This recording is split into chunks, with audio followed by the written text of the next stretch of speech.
We have got a cracking day for barbecue today. It's also a brilliant day for drying clothes. Warm, sunny and breezy. So I've got the washing line full. And I thought I'd do some pork ribs. These are the famous Farmfoods pork ribs. I'm going to do something quite different with these today. And if you're the guy who commented on my last rib video saying, why do you do the same as everybody else and start being different because you're sad and all this palaver, this one's for you, princess. I've spilt meat juices on the floor. My dog will be all over that like a rash. What we are going to do different. Fuck. That wasn't the best thing I've ever done. The lid wasn't shut on my rub as I shook it up. But what we are going to do is we're going to have garlic butter pork ribs.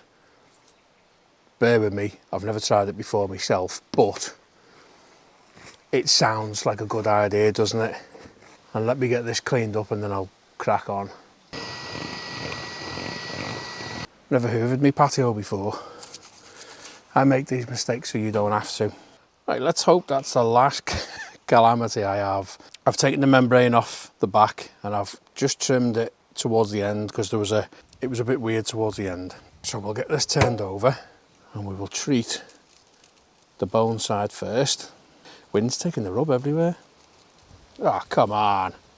I absolutely adore this garlic butter rub on chicken. I did a video where I did a full chicken on a rotisserie and the colour that comes out of it is outstanding. But the taste is just, I've never tasted anything like it. It's like garlic butter. So I've got a plan to cook these ribs with the rub on and then add some garlic butter later on. This might not work out, but I haven't actually seen anybody else do this. So I'm taking a bit of a risk. I just hope, it sounds like it should work. Right, I've currently got the barbecue lit and it's just under 150, so it's about 140 Celsius at the moment, and it's been lit for about 20 minutes and it's holding really steady. Cherry wood, Weber briquettes, fail safe, deflect the plate in, 15 minutes and we'll get this on the grill.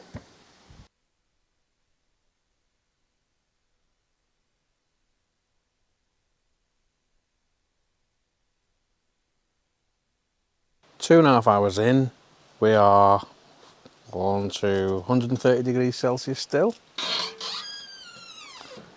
And yeah, you don't quite get the same coloration from this rub as you do like salt and pepper, for instance. Oh, bit of a squirt there. Go on, girl. But I'm sure they taste just fine. Got 2 layers of foil here. 2 layers of thick foil. Bring them back a little bit.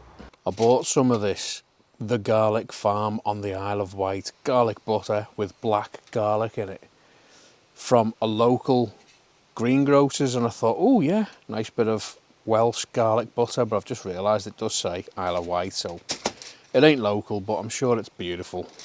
Now I think in my last rib video, I said I actually prefer no wrap ribs, but I want to get a bit of buttery taste in this, and I probably should have left this out the fridge a bit longer because it's a bit solid, but it'll do.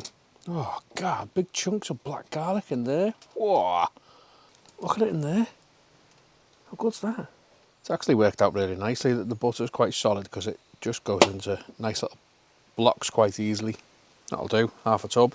So I'm going to put these ribs meat side down on top of the butter, wrap them up in foil, put them back on the barbecue for an hour and see if the bones have started to pull back then, or the meat started to pull back from the bone, sorry.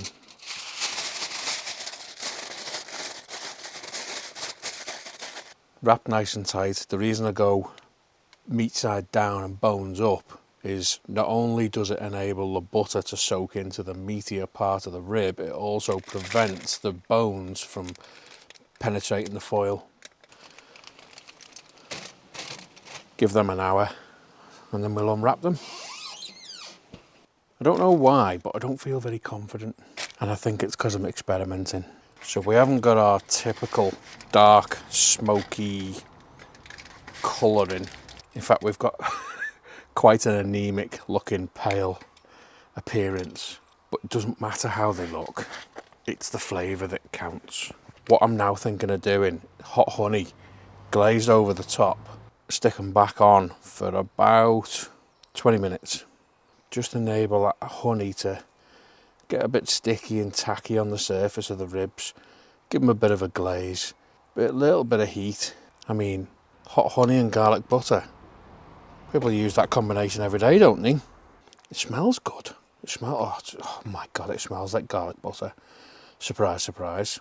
Okay, I might be a little bit more confident about this now. I'm going to create a full boat. My God, they smell good.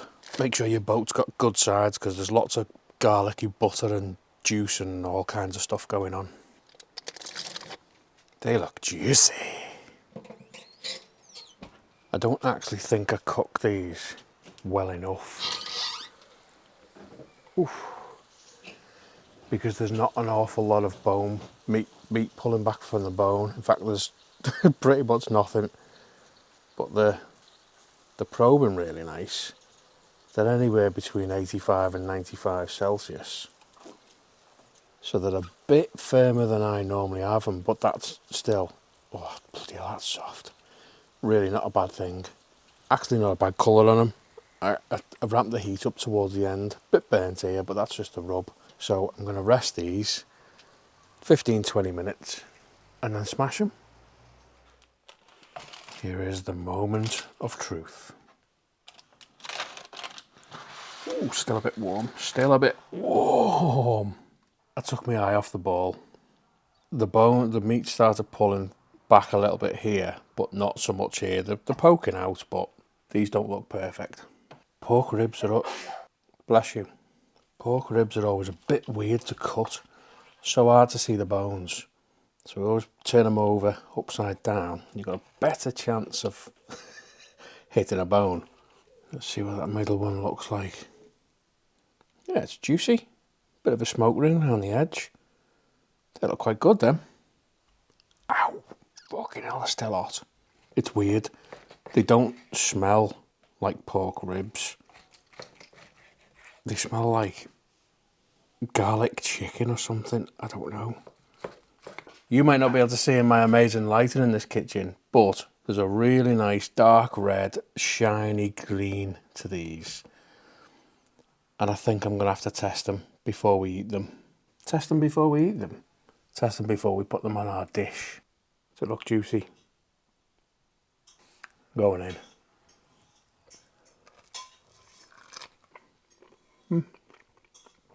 Nice bite to it. The garlic butter flavour isn't as strong as I expected it to be. It's there, but it's not as strong as like a salt and pepper. Would I do it again? Probably not. Do I regret doing it? Absolutely not. That bite was good. Try something different. Let me know what your recipe is. And let's try and make pork ribs a little bit different, eh?